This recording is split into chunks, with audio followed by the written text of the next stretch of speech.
Le Seigneur soit avec vous. Évangile de Jésus-Christ selon saint Luc.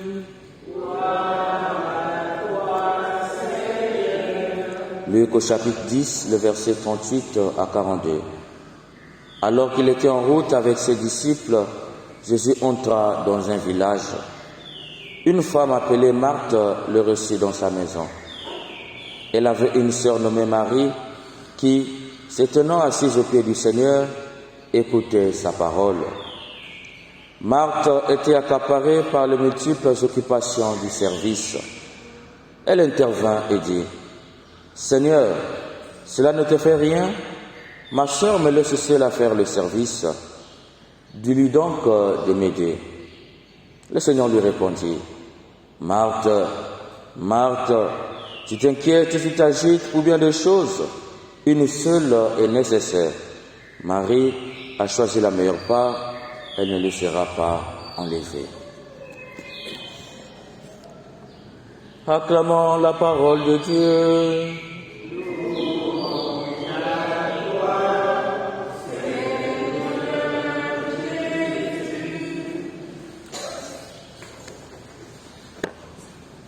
C'est une affaire de tradition qui se passe dans cet évangile.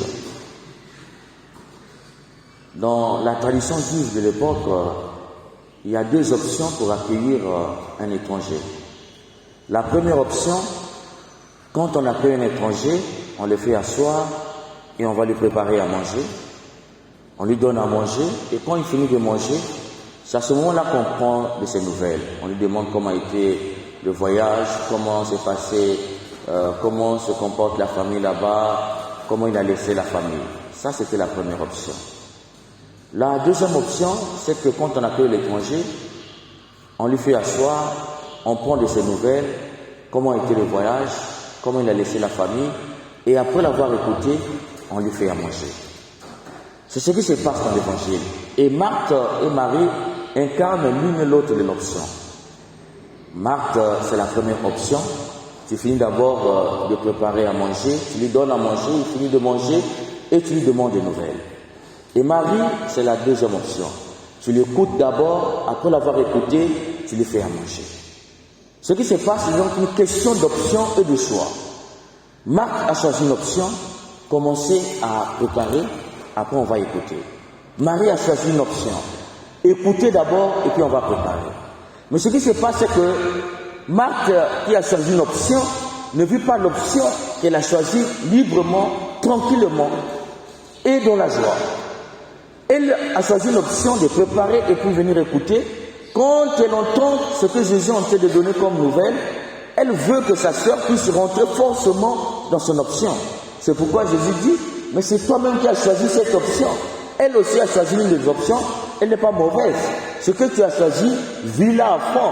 Fais mieux ce que tu fais.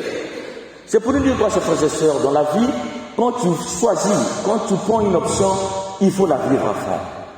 Quels sont les choix de ta vie? Qu'est-ce que tu choisis pour ce mois?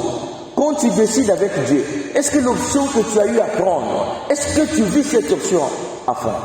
Et on voit dans la première lecture, Saint Paul est en train de nous rappeler qu'il avait pris une option.